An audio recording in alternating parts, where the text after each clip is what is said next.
બાળકો હવે આપણે આગળ જોઈએ. ચાલો 10 અને 100 સાથે ગુણાકાર. 10 અને 100 સાથે ગુણાકાર. કોઈ પણ સંખ્યાને 10 સાથે ગુણાકાર એટલે કે એક શૂન્યને સંખ્યાની જમણી બાજુ લખવી. બરાબર છે? એટલે શું કહેવા માટે કે કોઈ પણ સંખ્યા છે, જો અહીં 7 × 10 = 70.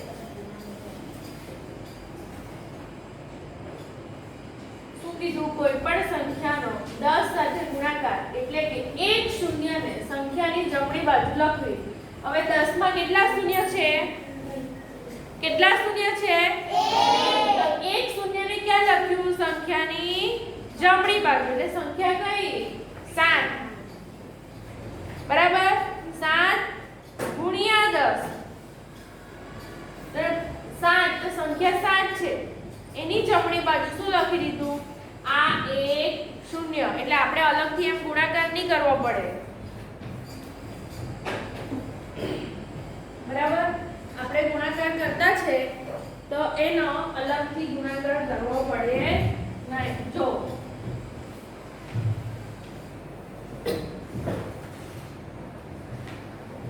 7 × 10 = 70. તો કઈ રીતના આવે? એક સમજી લો તો આ બધા સમજણ પડે. શું કીધું? કોઈ પણ સંખ્યાના 10 સાથે ગુણાકાર એટલે કે એક શૂન્યને, એટલે આ એક શૂન્ય થયો, આ એક શૂન્ય થયો, આ એક શૂન્ય થયો,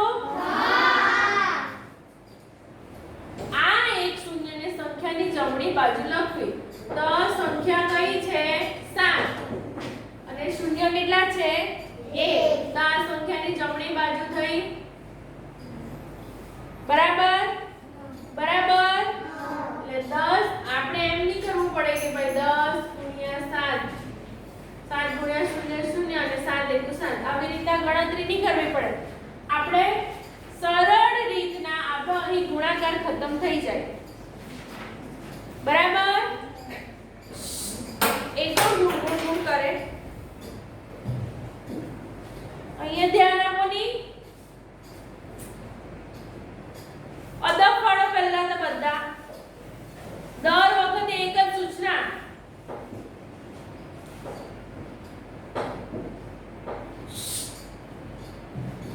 ચાલો એટલે 7 × 10 = કેટલા આવે? 70. ચાલો 21 × 10 = 210. તો કઈ રીતના આવે? 21 × 10. ચાલો હવે સંખ્યાની જમણી બાજુ આપણી સંખ્યા કઈ છે? 21. તો 21 લખી દેવાના. અને શૂન્ય કેટલા છે? 1. તો અહીં લખી દેવાના. તો જવાબ કેટલા આવે? 210. બરાબર? બરાબર? ચાલો એવી રીતના 32 × 10 = ખાલી જગ્યા કેટલા આવે? 320. Very good. 320. ચાલો કઈ રીતના? સંખ્યા કેટલી છે? 32. કેટલી છે? 32. તો પહેલા તો એને 32 લખી દો. ચાલો શૂન્ય કેટલા છે? 1. તો અહીં 32 ની બાજુમાં જમણી બાજુ શૂન્ય લખી દો. જેટલા હોય એટલા. તો અહીં એક જ શૂન્ય છે. આપણે કેટલા શૂન્ય લખીશું? એક જ. હવે સમજ પડી? હવે સમજ પડી? આ સરળ રીત, ઈઝી. ચાલો 5 × 10 = 50. તો 5 તો લખવાના. શૂન્ય કેટલા છે? 1. તો સંખ્યાની જમણી બાજુ એક શૂન્ય લખી દીધું એટલે 5 × 10 = 50. એવી રીતના 55 × 10 = 550. બરાબર? બરાબર? ચાલો અહીંયા મને કહેવાનું છે તમારે 95 × 10 = ખાલી જગ્યા 950. Very good. આ 95 તો લખી દેવાના. ગુણ્યા કેટલા શૂન્ય આપેલા છે? 1. તો જવાબ કેટલા આવે? 950. બરાબર? ફક્ત જ્યાં શૂન્ય હોય ને, આ સંખ્યા 10 કોઈ પણ સંખ્યાને 10 વડે ગુણવામાં આવે જ્યારે 10 વડે ગુણવામાં આવે ત્યારે જ આવું કરવાનું છે બરાબર આટલું સમજણ પડી ચાલો ત્યાર પછી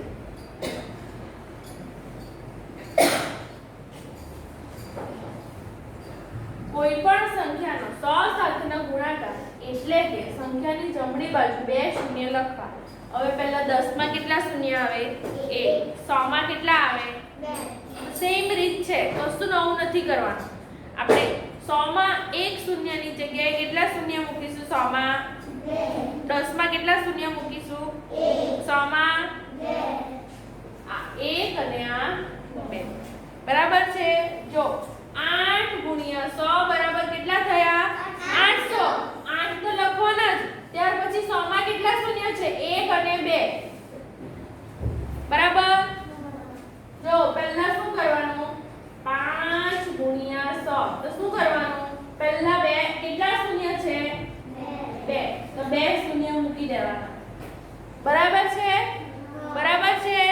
પછી સંખ્યા કેટલી છે 5 તો અહીં જોઈન્ટ કરી દેવાનું જવાબ કેટલા આવે 500 કેટલા આવે 500 બરાબર ચાલો ત્યાર પછી બીજું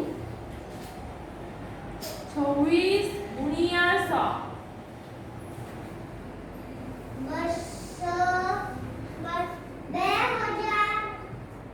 હા ચાલો હવે પહેલા તો શું કરવાનું કેટલા શૂન્ય છે 2 તો 2 શૂન્ય મૂકી દો બરાબર છે 2 શૂન્ય મૂકી દો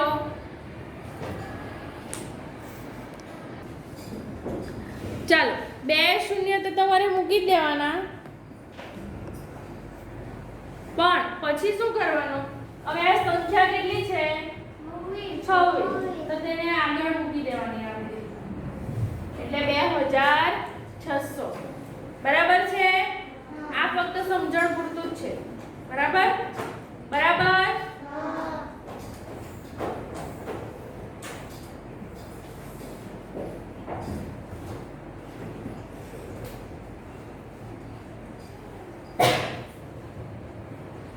સમજણ પડી ગઈ મેઈતા આપણે જે આ સંખ્યા છે 10 વાળી બરાબર જ્યારે તમે આગળ જશો ત્યારે આ તમને કામ આવશે બરાબર આટલું સમજણ પડી ગઈ ચાલ હવે આ મૌખિક ગુણાકાર આપણે લખી દઈએ ચાલો પહેલો 80 ગુણ્યા 10 શૂન્ય કેટલા છે 1 તો પહેલા એક શૂન્ય લખી દો બધા મારી સાથે સમજતા બી જાઓ ને લખતા જાઓ પહેલા એમ બોક્સ આપેલું છે ને ચાલો તો પહેલા અહીં છેલ્લે શૂન્ય લખી દો લખ્યું હવે આગળ સંખ્યા કેટલી છે 8 નથી કેટલા છે 80 શૂન્ય નથી 80 છે તો બેઠા અહીં 80 લખવાના એટલે કેટલી સંખ્યા થઈ 800 80 ગુણ્યા 10 કરે તો જવાબ આવે 800 આ ભૂલ કરવાની નથી શૂન્ય શૂન્ય જોઈને બરાબર આપણે તો શૂન્ય 10 માંથી મૂકવાનો પહેલા જમણી બાજુ પછી કેટલી સંખ્યા વડે ગુણેલો છે 10 ને 80 વડે તો પછી 80 લખી દેવાના બરાબર ચાલો ત્યાર પછી અહીં સી માં ચાલો 54 ગુણ્યા 10 તો કેટલા શૂન્ય આવશે અહીં 1 ચાલો તો છેલ્લે શૂન્ય મૂકો હવે સંખ્યા કઈ લખવાની 54 સી માં ચાલો શૂન્ય લખ્યું અને પછી 54 એટલે જવાબ કેટલો આવે 540 ચાલો 69 ગુણ્યા 10 શૂન્ય મૂકો પહેલા કેટલા શૂન્ય આવશે અહીં 1 ચાલો એક શૂન્ય મૂકો બધા ઈ માં સંખ્યા કેટલી છે આ કેટલા છે 69 તો બેઠી અહીં 69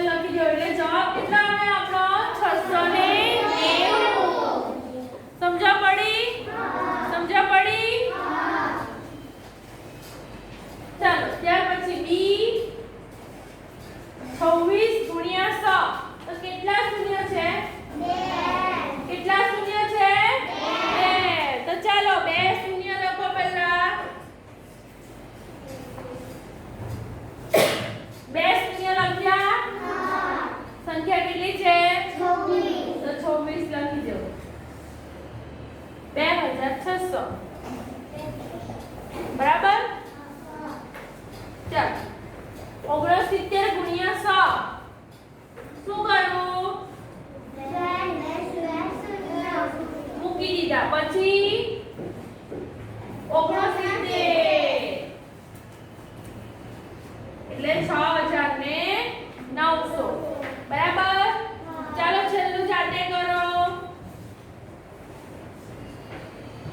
કેટલા શૂન્ય મૂકવાના? હા પછી 27 એટલે કેટલી સંખ્યા થશે? 2700 બરાબર. ચાલો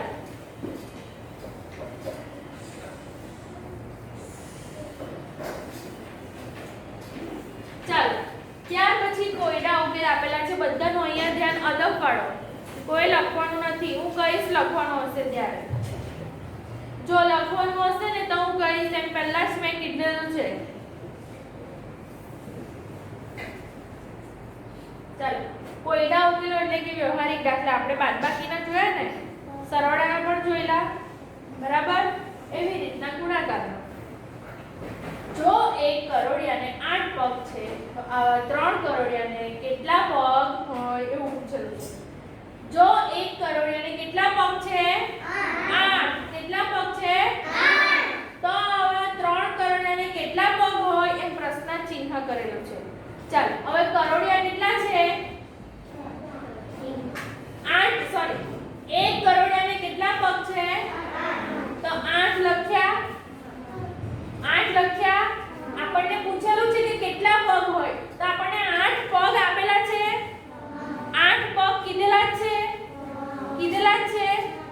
એવા કેટલા કરોડિયાના પગ શોધવાના છે? કેટલા કરોડિયાના પગ શોધવાના છે? તો 8 ગુણ્યા 3 બરાબર કેટલા થાય? 24. કેટલા થાય? 24. બરાબર. હવે તમને કોઈ પૂછે કે ભાઈ એક માણસને 2 પગ હોય બરાબર. એક માણસને કેટલા પગ હોય? 2. તો 8 માણસને કેટલા પગ થાય? 16. Very good. કેટલા થાય? 16. Very good. જો કઈ રીતના ટીચરે એમ કીધું કે ભાઈ એક માણસના કેટલા પગ? 2 પગ કીધા. એવા કેટલા માણસના શોધવા કીધા? કેટલા માણસના? 2 ગુણ્યા 8 બરાબર. સમજ પડી? ચાલો 1 કિલો બટાકાની કિંમત ₹18 છે. કેટલા રૂપિયા? તો 5 કિલો બટાટાની કિંમત કેટલા થાય? પ્રશ્ન ચિહ્ન. હવે આપણને એ તો ખબર કે 1 કિલો બટાકાની કિંમત કેટલા રૂપિયા? કેટલા રૂપિયા? 1 કિલો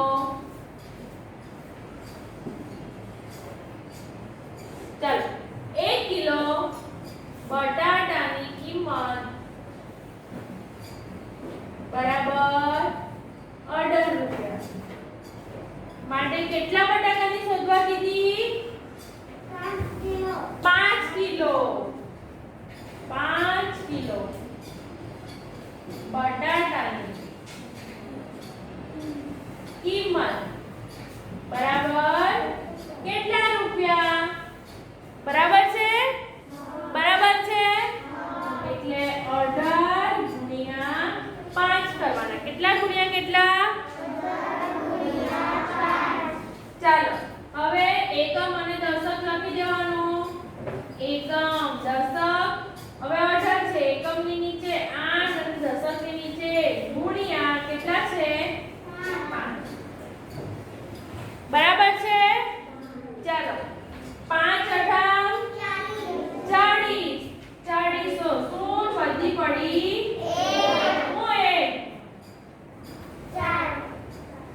5 18 કેટલા થયા? તો પછી વધી કેટલી આવે? 5 1 5 5 4 9. Very good. તો બરાબર શું કીધું? તો 5 કિલો બટાટાની કિંમત કેટલા રૂપિયા? લોકોને 9 દેખાયો. જો તો ખરા બરાબર. તો 5 કિલો બટાટાની કિંમત કેટલા રૂપિયા થાય? 90. બરાબર છે? સમજ પડી? ત્યાં નીચે જગ્યા છે ને?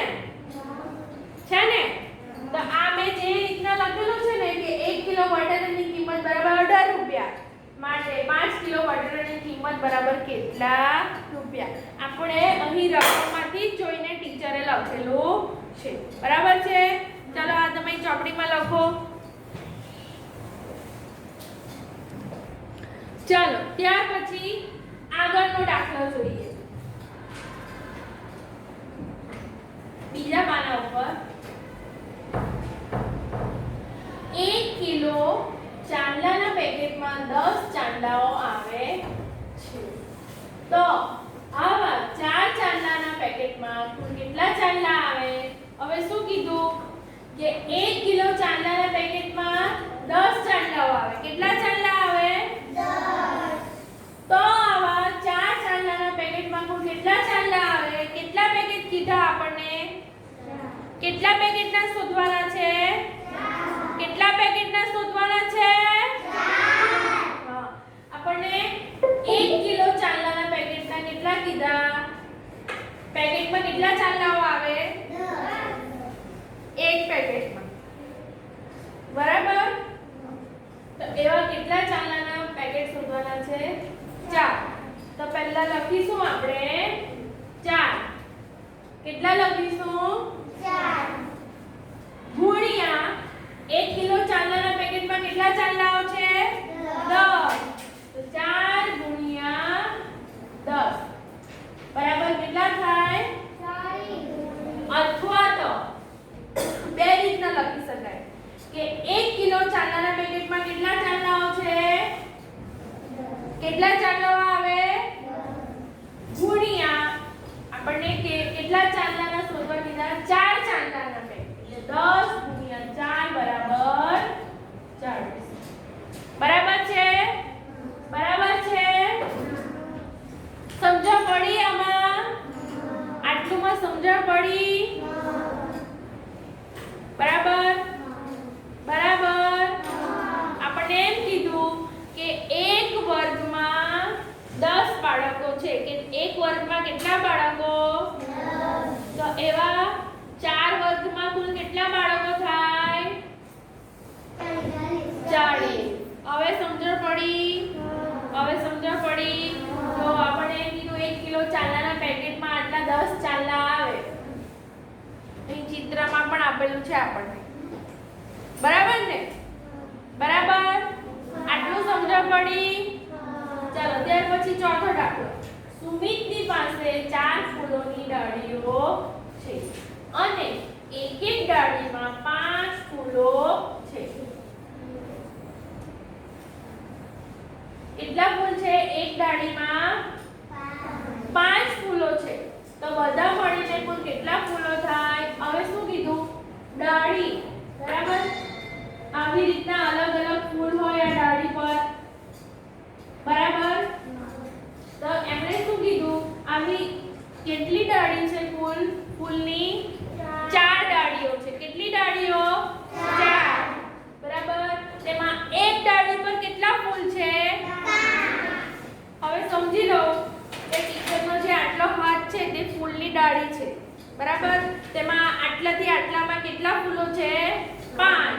1 2 3 4 ને 5. બરાબર? તો આપણે કેટલા ગુણ્યા કેટલા કરીશું? 4 ગુણ્યા 5. કેટલા ગુણ્યા કેટલા? 4 ગુણ્યા 5. કેટલા ફૂલ છે સુમિતની પાસે? 4 ફૂલોની ડાળીઓ. એટલે 4 ગુણ્યા એક ડાળીમાં 5 ફૂલો છે. તો બધા મળીને કુલ કેટલા ફૂલો થાય? એટલે 4 ગુણ્યા 5 બરાબર કેટલા થશે? 20. કેટલા થાય? 20.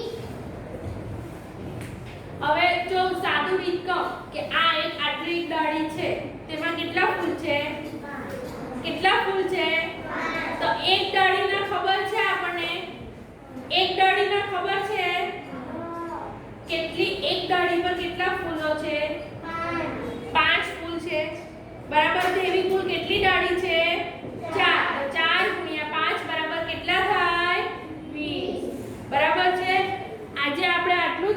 આ લખી નાખો